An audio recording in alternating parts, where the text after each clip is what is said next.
Salut la Bulls Nation, j'espère que vous allez bien depuis la vidéo de la semaine dernière. Donc cette fois-ci, deuxième vidéo pour parler d'autres prospects pour la draft qui arrive très vite, parce que c'est mercredi soir et jeudi soir. On rappellera les horaires à la fin.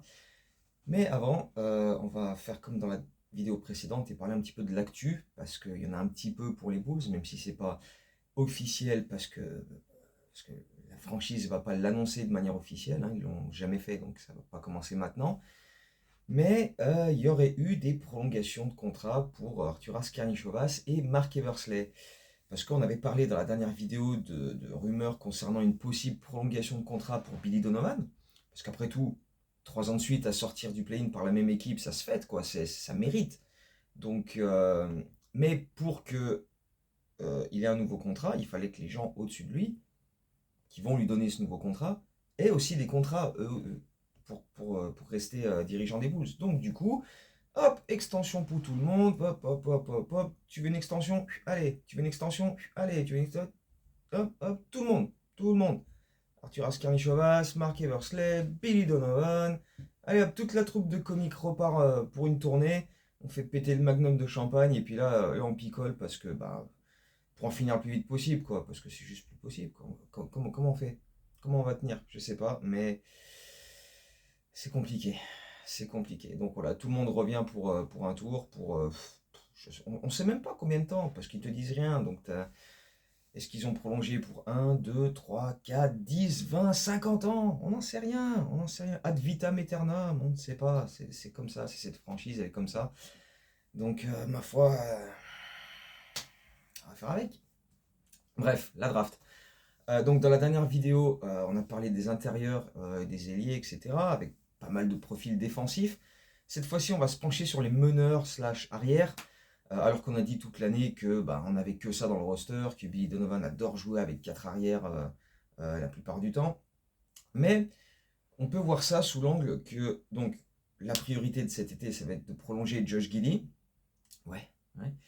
On a déjà prolongé Lonzo Ball.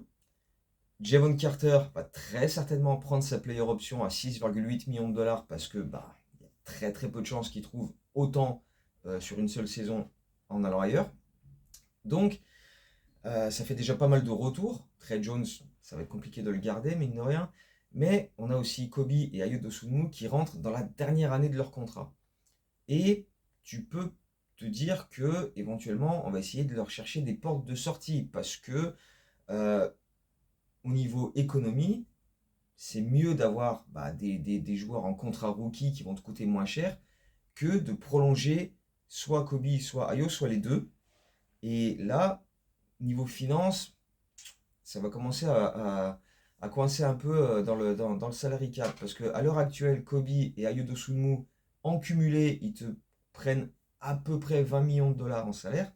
Si l'an prochain, tu dois leur donner 20 millions chacun à peu près, et encore, c'est une estimation, on ne sait pas trop, t'as déjà Patrick Williams à ce montant-là.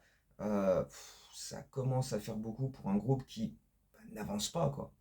Et sachant que t'as Billy Donovan qui va rester longtemps, que Arthur Askarichovas et Eversley vont donc rester encore un moment aussi. Alors oui, l'an prochain, t'as beaucoup de joueurs qui seront partis parce que t'as plein de joueurs qui seront en fin de contrat à l'été 2026. Comme Vucevic, comme Collins, comme Kevin Hunter aussi. Mais donc, tu as aussi Kobe et Ayo. Donc, partons sur l'hypothèse que, éventuellement, ces deux-là, cet été ou pendant la saison, on leur trouve une porte de sortie et on part sur un profil, voilà, sur un meneur, sur un arrière. Parce qu'on peut aussi faire comme les Kings ont fait il y a quelques années en draftant Haliburton en ayant déjà Fox. Alors, sauf que nous, on serait moins con et on finirait pas par trader les deux assez rapidement pour se retrouver sans meneur à la base. Mais l'idée, elle est là. L'idée, elle est là. Après, on est capable d'être con comme les Kings. Attention, faut jamais sous-estimer à quel point les Bulls peuvent être cons. On vient de parler de prolongation pour Karnišovas, Eversley et Billy Donovan. Alors que bon, ça fait 3 ans de suite qu'on sort du play-in par Miami. Mais bon. Bref. Parlons des meneurs. Parlons des potentielles cibles pour notre pick 12. Euh, Sachant que on est quand même plutôt, en ce qui concerne le top 15, top 20 de la draft, qui est plus sur une draft d'intérieur, de big, d'ailier au pire. Mais il y a quand même quelques joueurs qui peuvent éventuellement faire la maille en poste 12 sur les postes arrière. Donc euh, on va en décrypter quelques-uns, à commencer évidemment par Kasparas Jekusionis, parce qu'il y a 2 vidéos de ça. J'en parlais déjà en disant que s'il est là en pick 12, Arturas Karnišovas va le prendre. Parce que c'est le prototype même du pick. Arturas Karnišovas, c'est un arrière. Il est lituanien et en plus il joue à la fac d'Illinois. Donc, produit local, ça vend des maillots, ça joue sur la fibre locale un petit peu, tu vois. Euh, Tout le monde se frotte déjà un peu les mains dans les bureaux en disant hé hé hé, on va récupérer un type du coin, ça va vendre des maillots, c'est cool. Euh, voilà. Mais au-delà du fait de se dire on a juste pris un mec du coin sans forcément faire plus de recherche que ça, mais bon, il était dispo, on le prend. Kasparas, s'il descend en 12, ça fait quand même du sens de prendre le gamin, parce qu'il y a quand même des qualités à faire valoir. Évidemment, le premier truc qui saute aux yeux, c'est son playmaking. C'est un mec qui voit très très bien le jeu, qui va prendre le temps de lire la défense, de trouver la solution, trouver la bonne passe. Aussi bien main droite que main gauche, il est capable de trouver des angles de passe. Voilà. Même s'il y a très peu d'espace, un tout petit périmètre, il va être capable de trouver son mec. Euh, voilà, il va briller sur jeu placé. Et Dieu sait qu'on en a besoin de ce genre de profil parce que on a déjà Guidi et Lonzo Ball qui sont des joueurs plus à l'aise sur transition, de faire des longues passes vers l'avant. Euh, Pas forcément remonter la balle, dribbler, mettre tout en place. Alors que Kasparas est vraiment un peu plus à l'aise à ce niveau-là, mettre les systèmes en place, notamment du pick and roll où il a brillé toute la saison avec Illinois. Euh, Parce que voilà, c'est un mec qui est, voilà, qui est capable de faire des choix offensifs de qualité et qui a une vitesse d'exécution euh, assez intéressante. Et donc, voilà, faire le bon choix dans le bon tempo et trouver la bonne passe voilà, avant que la défense adverse soit capable d'anticiper ce qui va se passer. Donc voilà, c'est un joueur qui est axé sur la création, qui est capable aussi de finir lui-même au cercle avec des moves assez acrobatiques, qui est capable aussi d'encaisser le contact, provoquer des lancers, tout ça. Et puis surtout qui a développé un excellent shoot en step back. Et il a régalé toute la saison avec Illinois comme ça. Euh, Par contre, la contrebalance de ça, c'est que si il n'arrive pas à se créer ce shoot-là, euh, il a beaucoup de mal derrière et son jeu offensif est quand même assez limité, quoi. Pour un meneur, son ball handling est pas formidable. Il a parfois du mal à créer une séparation avec son vis-à-vis et se créer un espace et prendre son shoot. Euh, et voilà, même s'il a progressé cette saison sur le shoot extérieur, c'est pas encore non plus un mec qui va euh, étirer les défenses, créer énormément de spacing. Ça va progresser, ça c'est pas la question. Mais enfin, c'est quand même un joueur qui n'est pas non plus hyper athlétique et pas ultra rapide voilà, dans ses vitesses, dans ses déplacements, dans sa vitesse latérale, etc. Parfois, il me fait un peu penser à Satoransky. Grande taille, gros QI basket, mais pas forcément les qualités athlétiques, ni la défense voilà, et ultra développée, quoi. Même si Satoransky avait quand même un QI basket supérieur à ce que Kasparas a montré jusqu'ici. Mais encore une fois, c'est un rookie. Là, je compare avec le Satoransky qui avait déjà 5-6 ans d'expérience en NBA. Donc, le truc, c'est que le gros doute concernant Jekusionis, et c'est là que la comparaison avec le QI basket de Satoransky se place, c'est que le gros problème de Jekusionis, c'est les pertes de balles. C'est les pertes de balles. Qui sont ultra nombreuses, surtout pour un gars qui joue, voilà, qui est à l'aise sur jeu placé.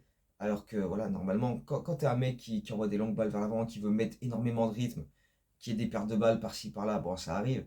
Parce que, voilà, quand tu joues sur un haut tempo, où ça doit aller vraiment à fond la caisse, ça engendre forcément des turnovers. Plus tu joues vite, plus tu as des turnovers. Mais sur jeu placé, quand tu as vraiment le temps, parfois, il y a quand même quand tu perds autant de ballons, c'est quand même compliqué. Et c'est pour ça que il est annoncé entre la 5e et la 15e place. S'il avait un super handle, il serait 6, 7, voire 8 grand max. Là, le problème, c'est que voilà, il a encore des trucs à régler à ce niveau-là. Mais le problème, enfin, c'est même pas un problème, c'est que c'est des choses qui se règlent, qui se travaillent. Si après, une fois que tu l'as drafté, tu le fais passer ses étés comme Kobe White avec Johnny Dribble Too Much à bosser son handle, etc., tout de suite, la progression, elle est là. Donc, voilà, après, Sa défense, c'est encore autre chose, elle est quasi inexistante. Limite, s'il avait des poches, il aurait les mains dans les poches en défense, quoi. C'est pas un mec qui, voilà, il a pas les mains actives, il n'est pas toujours, voilà, hyper appliqué et concentré à ce niveau-là. Mais encore une fois, si tu le prends en pick 12 et que tu le fais bosser sur son dribble et sur au moins le fait d'être attentif défensivement et d'être actif, ça peut valoir le coup. C'est le genre de gars, s'il chute en 12, c'est un peu comme Matas Bouzelis l'an dernier, qui n'était pas prévu de descendre en 11. Il était là, ouf, on a saisi l'occasion et ça a marché. Donc si là, pareil, il est là en 12, s'il est encore dispo, alors qu'à la base, il n'était pas prévu d'être là, mais depuis la combine, il a un petit peu chuté, tu peux te dire, bon, ça peut valoir le coup, sachant qu'encore une fois, les défauts qu'il a, tu peux assez facilement les corriger. Son dribble, etc., sa défense, tu peux essayer de faire quelque chose là-dessus. Donc, voilà, il n'y a peut-être pas non plus besoin de parier la maison sur Jekusionis, mais ça peut valoir le coup. Ce sera peut-être pas forcément une superstar au niveau NBA, mais ce sera quand même voilà, un meneur efficace quoi qu'il arrive. Et donc, si tu arrives à régler les défauts qu'il a assez rapidement sur les 2 premières années de son contrat rookie, voilà, comme je disais, en le faisant bosser son ball handling, etc., il peut, il peut à terme devenir un joueur plutôt impactant et, et qui sera un pari plutôt gagnant. Euh, il y aura toujours le fait que si tu le prends, il y aura toujours en arrière-pensée de se dire ouais, les mecs ils ont pris un gars local et ils sont pas plus foulés que ça quoi. Et plus tu fais des pics comme ça, t'as Bouzelis qui est de Chicago, Ayodo Sunmu qui est un produit local aussi, euh, voilà. Tu vas dire, bon, les mecs, en gros, ils cherchent pas plus loin, quoi. Ils prennent des types qui sont dans le coin, et puis voilà, ils s'emmerdent pas plus la vie que ça, quoi. Il y aura toujours ça en, en arrière, tu vois, en te disant, eh ouais, ils l'ont pris parce que ça. Mais bon, ma foi, ça peut éventuellement. Je pense que Kasparas, s'il est là en 12, c'est un pari à faire. C'est un pari à faire en te disant, sur les 2 premières années de son contrat rookie, tu peux corriger les défauts qu'il a et en faire un joueur quand même impactant. Et encore une fois, si tu perds et Kobe et Ayo l'an prochain, ou un des deux, tu as quand même déjà un type qui est capable de. Puis Lonzo Ball aussi sera en fin de contrat l'an prochain, donc et Javon Carter aussi, parce qu'il a une player option d'1 an. Donc, potentiellement, l'été prochain, 2026, tu peux avoir Kobe, Ayo, Carter et Lonzo Ball qui sont plus là. Donc, voilà, là tu as quand même un meneur plutôt intéressant, même si, bon, si tu sécures Josh Giddey avec un gros contrat, euh, voilà, tu auras un backup intéressant. Mais bon, bref. Deuxième joueur que j'ai repéré, dont j'aime bien le profil, mais pareil, il y a des réserves, etc. C'est Jace Richardson, qui est présenté comme un meneur, mais c'est surtout parce qu'il dépasse à peine le mètre 80. En vrai, c'est plutôt un combo guard. Euh, et en tant que tel, il n'est pas forcément hyper branché sur la création, même s'il est capable de trouver de bonnes passes, de faire les bons choix balle en main. Il n'y a pas énormément de déchets dans son jeu à ce niveau-là, mais sa principale qualité, c'est la finition. Il est capable de scorer d'un peu où il veut, excellent driver, capable d'encaisser le contact, finir au cercle, avec énormément d'efficacité. C'est un très bon shooter de lancer franc, très très adroit en catch and shoot, très solide à 3 points, sur du bon volume en plus. Capable de shooter dans les corners, dans les ailes. Lui, pour le coup, il va créer du spacing, il va forcer les défenses à sortir et le surveiller de près parce que sinon, il te met des shoots sur la tronche sans difficulté. Le truc, c'est qu'avec son manque de taille, il va quand même devoir assurer la main par moment, quoi. Tu peux pas l'aligner en poste 2. Encore que, avec Guidé qui fait plus de 2 mètres, voilà, si tu alignes les deux, ça compense quelque peu. Sauf que défensivement, les deux, ça va être cata, quoi. Euh, mais voilà, ça va pas être sa qualité première.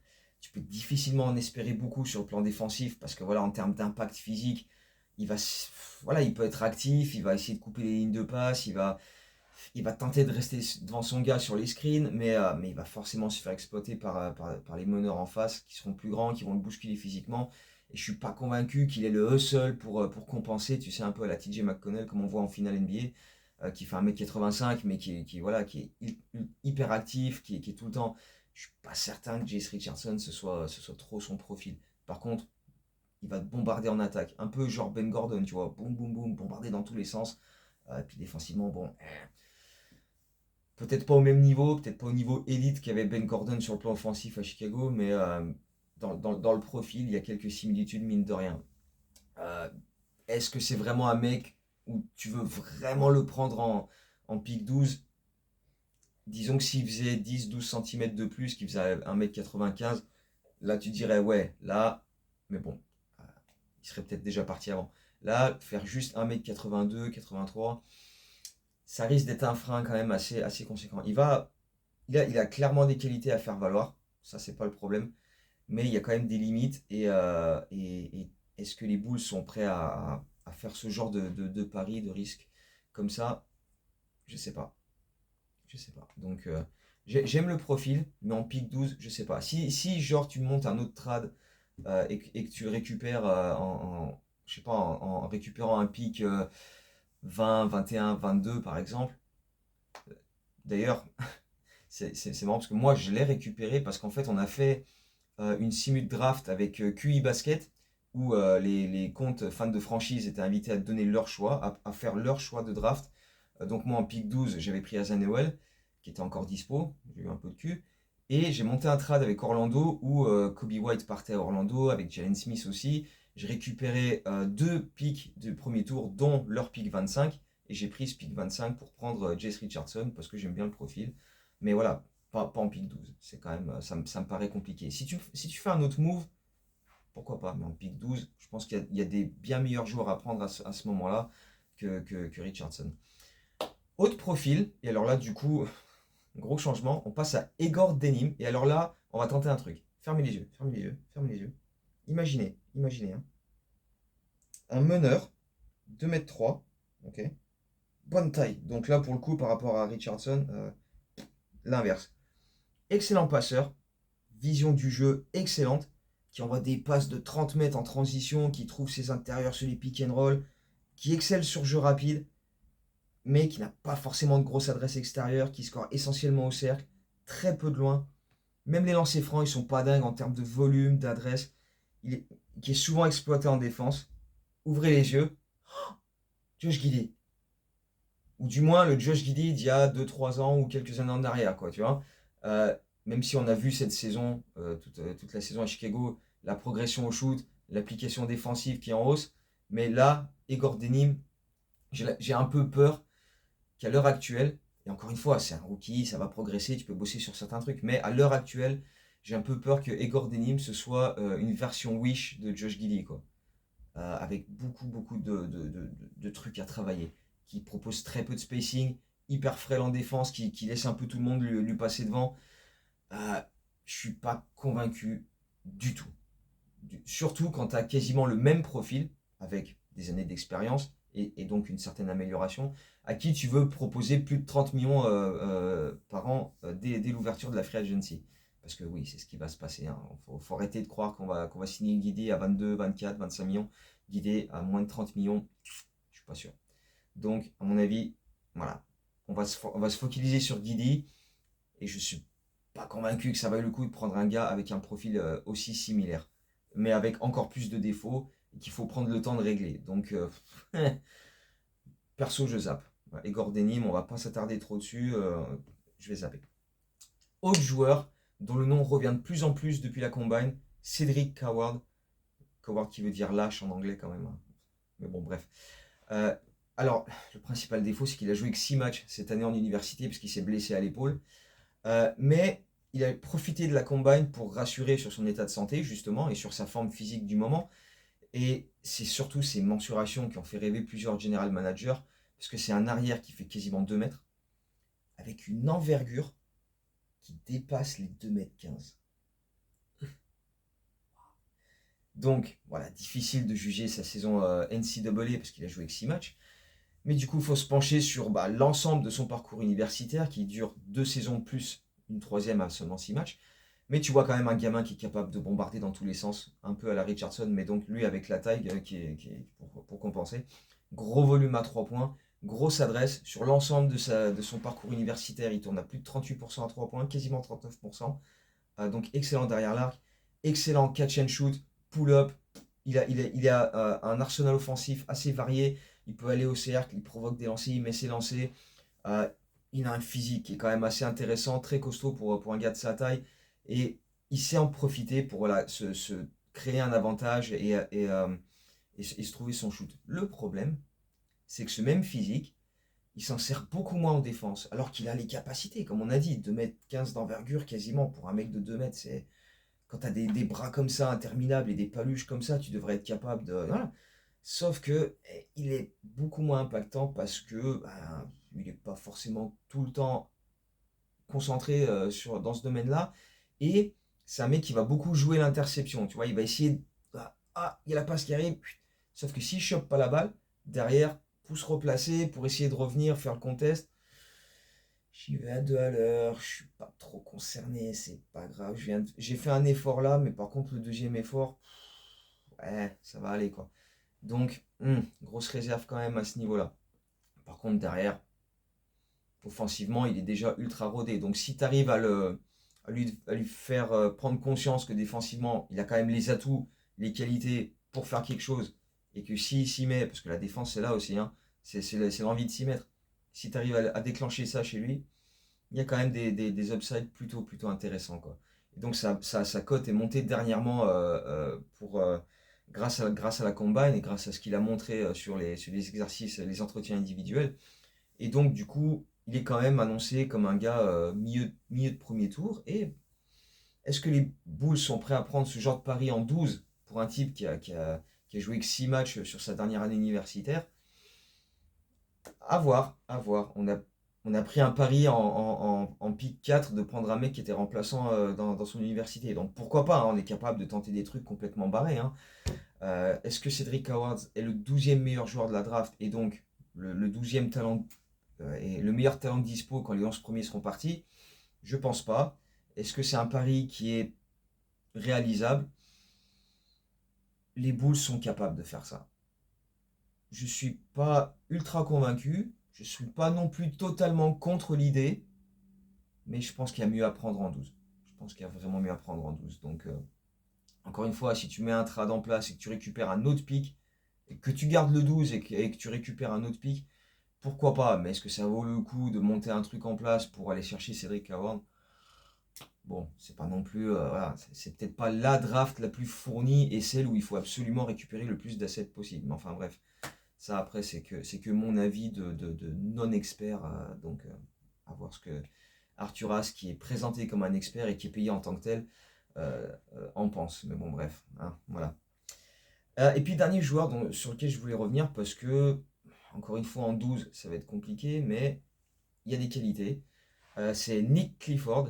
Alors, pareil en 12, hein, voilà, il est comment dire, projeté assez bas, mais plutôt parce qu'il a déjà 23 ans que parce qu'il a des gros défauts. C'est un gros athlète, grosse palette offensive, comme on a déjà présenté sur certains profils, beaucoup de drive au cercle, il peut se frayer son chemin, il peut finir après le contact, il peut s'arrêter à mi-distance, mettre des pull-ups, gros shooter de loin, euh, il se crée son propre shoot, il peut finir les actions en catch and shoot, il est capable de scorer, ça il va le faire. Il est capable de trouver des bonnes passes, exécuter des pick and roll, il peut se montrer à son avantage là-dessus. On sait que les Bulls adorent jouer en pick and roll. Défensivement, c'est un gars qui va avoir les mains actives, qui sait se placer au bon endroit, qui peut intervenir au bon moment sur les aides, qui va faire des contests, etc. C'est un mec qui n'a pas vraiment de défaut majeur, mais qui n'a pas non plus d'énormes qualités. Tu vois, en gros, il est génial nulle part, mais il est nul nulle part. Il est complet. En gros, c'est un 5,5 sur 10 un peu partout. C'est pas un endroit où il va être à 8, 9 sur 10 et un autre endroit où il va être à 2, 3. Non, il est voilà, un peu dans tous les secteurs, il est moyenne un peu haute. Pas non plus exceptionnel, mais pas dégueulasse. Donc il est capable de faire plein de trucs. Voilà, ce qui joue contre lui, c'est qu'il a déjà 23 ans et donc du coup, beaucoup de GM se disent en termes de développement et de profil, il n'y a pas énormément encore à espérer, à gratter, à aller chercher. Mais bon, le mec va arriver, il va être prêt, quoi. Donc un peu comme Dalton Keunek l'an dernier, quoi, qui était déjà relativement âgé, hein, ça reste relatif, pour la draft, mais qui va être capable d'amener tout de suite, quoi. Donc à voir si il est capable de se frayer un chemin jusqu'à la 12e place, ce serait quand même un gros reach, hein, faut pas se mentir. Mais j'aime bien le profil. J'aime bien le profil et du coup je voulais en parler là-dessus. Encore une fois, si tu récupères un autre pick, ça peut éventuellement se mettre en place. Mais bon, Voilà pour les meneurs. J'aurais pu ajouter Jeremiah Fears, mais je doute vraiment qu'il soit encore dispo en 12. Il va partir bien avant, à mon avis. Mais si jamais il descend jusqu'en 12 et qu'on le prend, on aura le temps d'en parler dans la prochaine vidéo, ça c'est sûr. J'aurais pu aussi me pencher sur des profils comme Will Riley d'Illinois, parce que bah voilà, hein, Illinois, si un mec dispo, on peut éventuellement en discuter. Ou même Nolan Traoré, mais j'ai vraiment du mal à imaginer qu'on fasse l'impasse sur de la taille et sur un mec du secteur intérieur quand ce sera à notre tour de, de, de prendre un gars en pick 12. Donc moi je pense qu'on va partir sur un intérieur. Donc c'est pour ça que j'ai pas trop développé le secteur extérieur. Mais avec Arthur Askarnichovas et Mark Eversley, tu sais jamais ce qui peut se passer, hein. D'ailleurs, c'est Mark Eversley qui a annoncé pour parler à la presse après la draft, justifier le choix 12 et s'il y a éventuellement d'autres moves. Donc pour rappel, la draft, ça va se dérouler mercredi soir, donc sur 2 jours maintenant, hein, désormais. Donc dans la nuit de mercredi à jeudi, 2h du mat, et le lendemain, dans la nuit de jeudi à vendredi, 2h du mat, pareil, tu as le deuxième tour. Donc là, on a parlé sur les 2 dernières vidéos de 11 joueurs différents. Donc il y en aura forcément un ou plusieurs qui seront encore dispo quand notre pick va arriver. Donc voilà, sur les 11 joueurs qu'on a évoqués, il y en aura peut-être un qui sera notre choix de draft. Euh, Maintenant, on va vite savoir, hein, dès mercredi soir, quelle sera la direction prise par les Bulls. Est-ce qu'on va partir sur de la taille, sur de la défense, sur un meneur, sur le meilleur talent dispo, sur une surprise totalement what the fuck, et un joueur dont on n'a absolument pas entendu parler, dont on n'a pas parlé en vidéo et qui va être pris en douce par les Bulls parce qu'on ne sait jamais avec ces types-là. Est-ce qu'on va partir sur Jacques et pousser sur la fibre locale parce qu'on est des feignasses? Voilà, réponse dans la nuit de mercredi à jeudi. Nous, notre pic, bon, la draft commence à 2h, il y a du blabla, tant que ça arrive au pic 12, ce sera plus 3h du mat pour nous, un truc comme ça.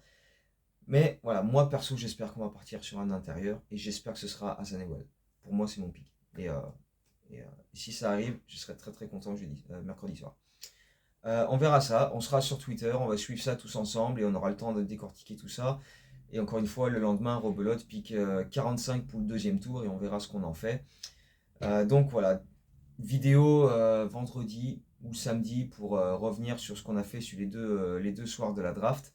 En attendant, bah voilà, cette nuit, il y a quand même un Game 7 des finales NBA, pas dégueulasse à suivre, donc on va suivre ça tranquillement. On va observer qui de Caruso ou de Tony Bradley slash James Johnson sera l'ex-Bull qui va gagner une bague cette nuit. Et puis, euh, et puis voilà, on va suivre la draft mercredi et jeudi, on va voir ce que ça va donner, et puis on fera le point bah, dans la prochaine vidéo, donc sûrement vendredi, à moins qu'il y ait un truc énorme mercredi soir et que dès jeudi je fasse une vidéo sur le premier tour et ensuite j'en fais une autre sur le deuxième tour le lendemain. On verra. Mais donc on se retrouve à ce moment-là pour discuter d'un petit peu tout ce qu'on a vu et puis voilà, décortiquer tout ça. Donc d'ici là, portez-vous bien, profitez du match 7 des finales cette nuit et on se retrouve très bientôt. Ciao, ciao, go Bulls.